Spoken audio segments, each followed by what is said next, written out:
Hello, and welcome to or welcome back to my channel. My name is Johan and I'm a Dutchman, and I'm trying to learn more about life and living in Australia, how it is there, what is, because it's this far away from Europe and from me. So I want to know, how is life and living in Australia? And if you want to learn along with me, then feel free to hit the subscribe button. But we're going to take a look at what it is. And for today, we're going to take a look at a video from Ultimate Mega Build. Why Australia is spending $1.2 billion to pave 2,720 kilometers of desert. Yeah, in the last video, I already noticed that this is nothing. Distance-wise, it sounds like it's a long distance, but for Australians, this is nothing. But still, spending 1.2 billion to pave it? Yeah, why?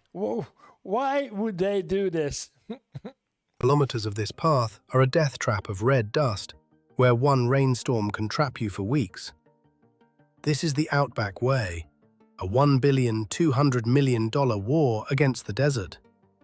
Engineers are building a 10-meter wide road across 2,720 kilometers of heat. 10-meter wide? Oh, that's not that wide. Can machines finally tame the heart of Australia? You might wonder where this wild idea even came from. The story of this giant project began back in 1997. A man 1997? That's a long way. Named Patrick Hill had a big vision for the country.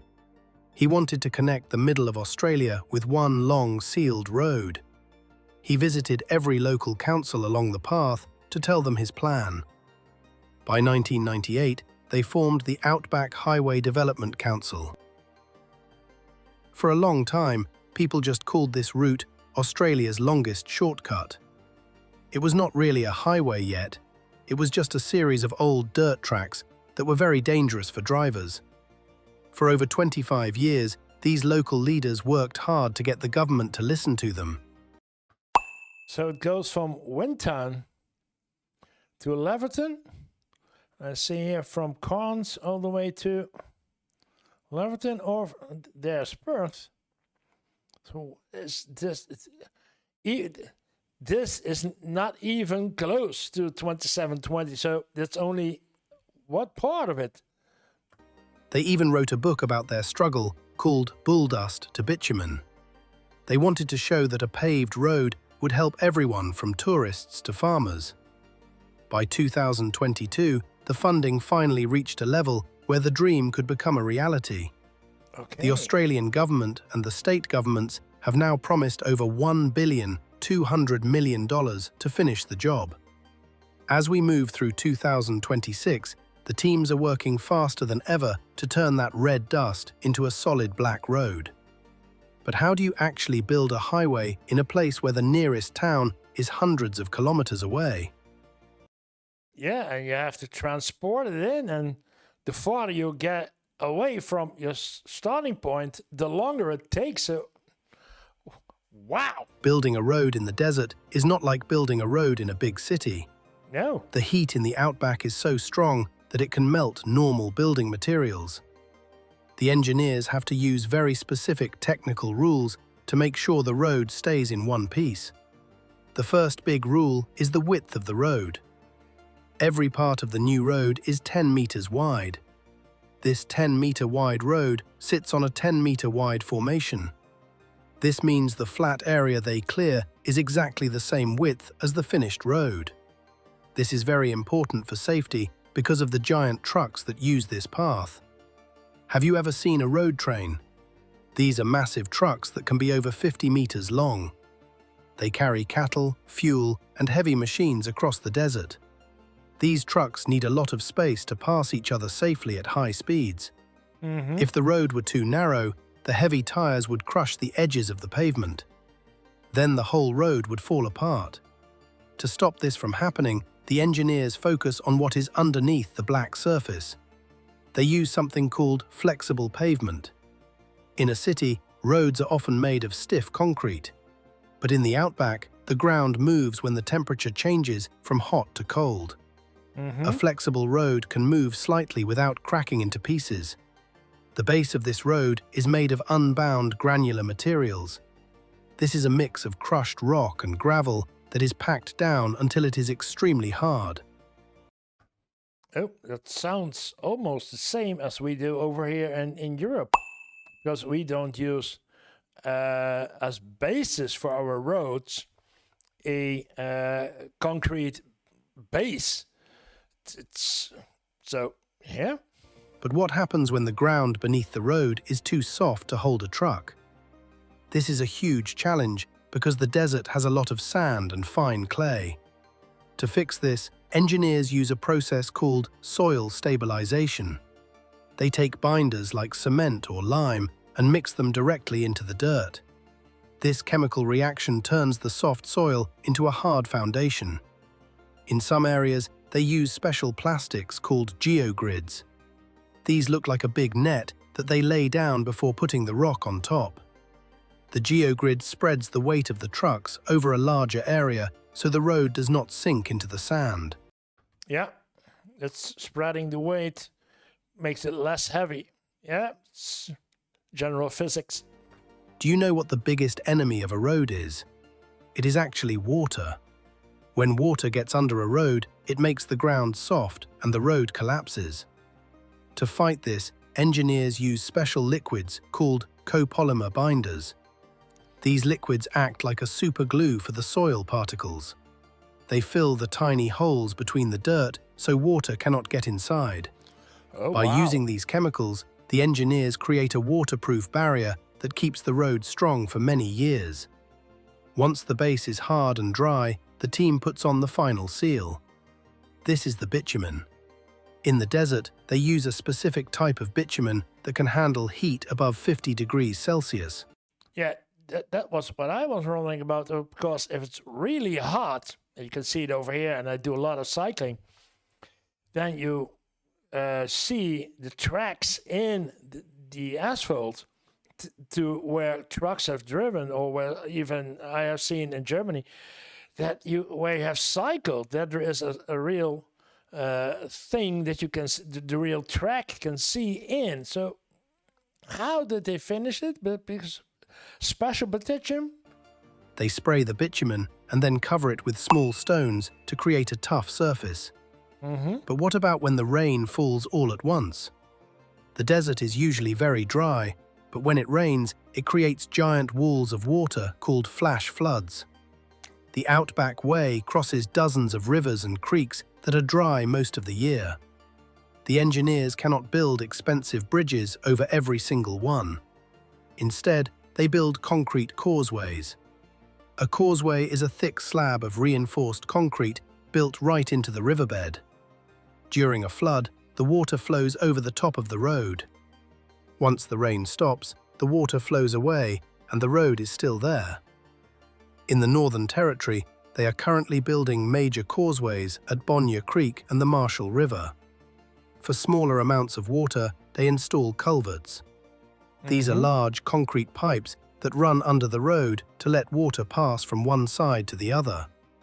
The work is happening in 3 different states at the exact same time. In Western Australia, the road is called the Great Central Road. It is 872 kilometers long. For a long time, From Winton through Boolia or Alice Springs, I need to learn a lot because I have no clue. Northern Territory, South Australia, New South Wales, Western Australia. And I'm terrible at the geographics of Australia, so still learning. 136 kilometers were just dirt. In 2026, the Western Australian team is finishing the design for the last 100 kilometers near the border. They have already completed several sections that are 40 and 50 kilometers long. In the Northern Territory, the focus is on the Plenty Highway and Chukaruru Road. The Plenty Highway is 499 kilometers long. The government there has a very big goal to finish 155 kilometers of new dual-lane seal by January 2026. This is a massive task because they have to bring in all the water and rock from very far away. But how do they find enough water to build a road in a desert? Yeah, and how do they get the material right there when they need it? It's because it's such a vast country. How did they do this? They often have to drill deep holes into the ground to find water to mix with the cement. Every kilometer of road requires thousands of liters of water to keep the dust down while they work. The engineering teams also have to think about the environment and history. Because the road goes through very remote areas, they do special surveys for plants and animals. They work with the local people to make sure they do not dig in places that are sacred. They search for stone tools. Ooh, yes. Ooh. Yeah. And old campsites before they start building.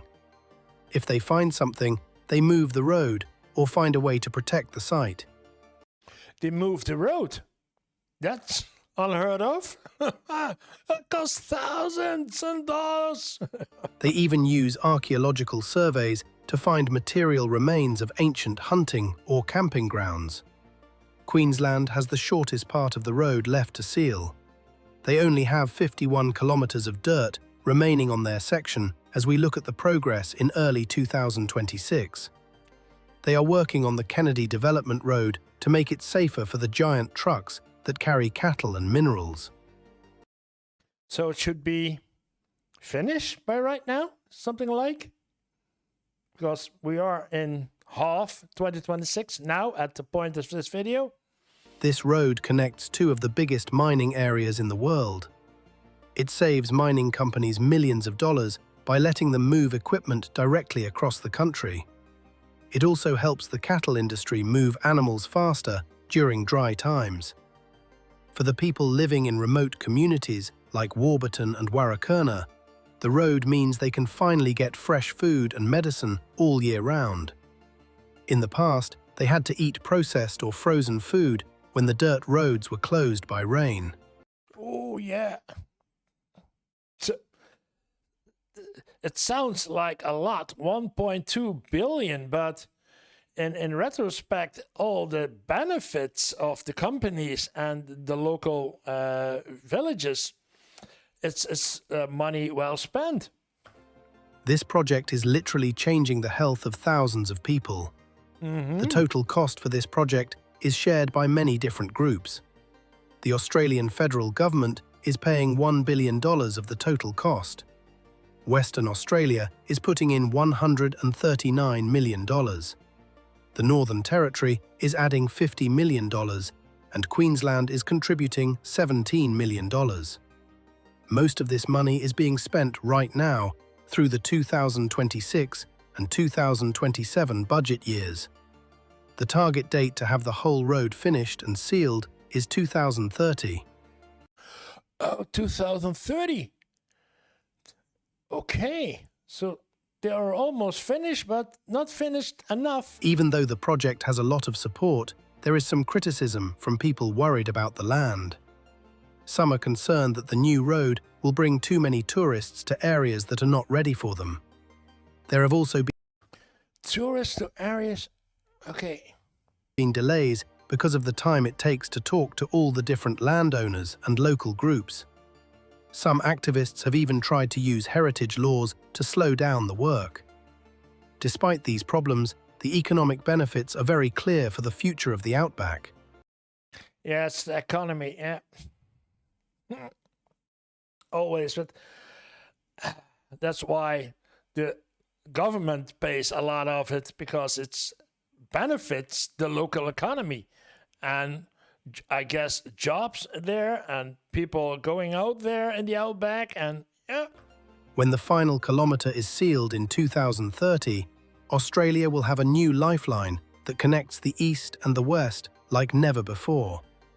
If you want to see more amazing engineering projects like this, make sure to subscribe to the Ultimate Mega Builds channel.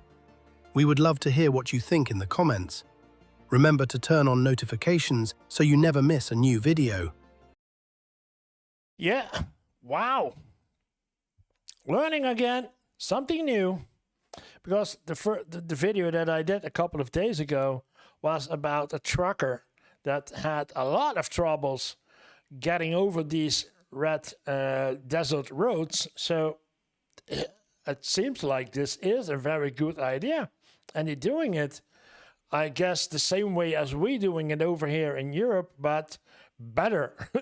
You can actually say better because they have so much heat and water that they need to take care of that we don't have. So, yeah, good. Wow. Interesting video. Very good video. Learned again today. Something new. And on my journey, I will get smarter and smarter and learning more about how it is to live in Australia. So if you want to learn along with me, then hit the subscribe button. And if you want to see other videos of me, then this is a good place to start with. Thank you for watching and see you in the next video.